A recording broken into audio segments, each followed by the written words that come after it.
ভাতিজা হো। তুফান পোষ মানে না, পোষ মানায়।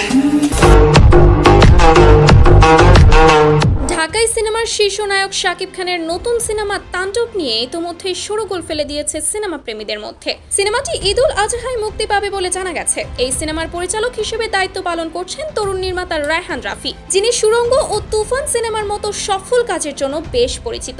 শুধু তুফানের মতো চেহারা থাকলেই তুফান হওয়া যায় না, তুফান হতে অ্যাটিটিউড লাগে, চোখের দৃষ্টি লাগে, অ্যাকশন স্পিড সব লাগে। তবে এই সিনেমায় শাকিব খান থাকলেও নায়িকা এবং ভিলেন চরিত্রে কে থাকবেন তা নিয়ে সোশ্যাল মিডিয়া জুড়ে তুমুল আলোচনা হচ্ছে। তবে এবার নায়িকার চেয়েও বেশি হাইপে রয়েছে তাণ্ডব সিনেমার ভিলেন কে হতে পারে তা নিয়ে। কেননা বিগত কয়েক বছর ধরে শাকিবের সিনেমায় যে কজন ভিলেন আমরা দেখেছি তারা ছিলেন ঠান্ডা মাথার খুনি। Hello brother. যেমন প্রিয়তমার শহীদুজ্জামান সেলিম, বরবাদের যিশু, তুফানের চঞ্চল চৌধুরীর মতো বাঘা বাঘা সব অভিনেতারা। কিন্তু এবার রায়হান রাফির তাণ্ডব সবকিছুকে ছাড়িয়ে নতুন ইতিহাস তৈরি করতে যাচ্ছে।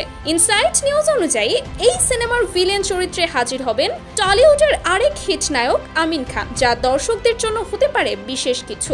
বিধি তুমি বলে দাও কাপ এবার কার?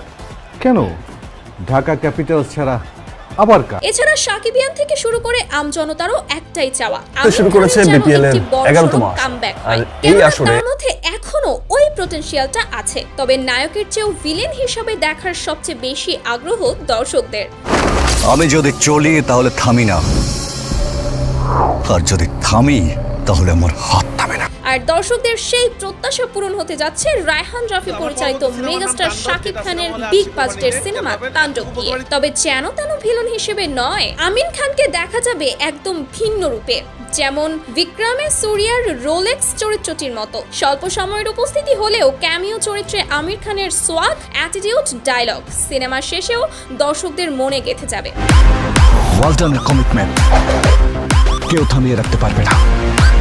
সো গাইস, শাকিব খান এবং আমিন খান, এই দুই খান সাহেবকে এক সিনেমার নায়ক এবং ভিলেন হিসেবে দেখতে আপনি কতটা এক্সাইটেড? কমেন্ট করে জানাবেন। আর এরকমই সব আপডেট পেতে আমাদের চ্যানেলটি সাবস্ক্রাইব করে রাখবেন।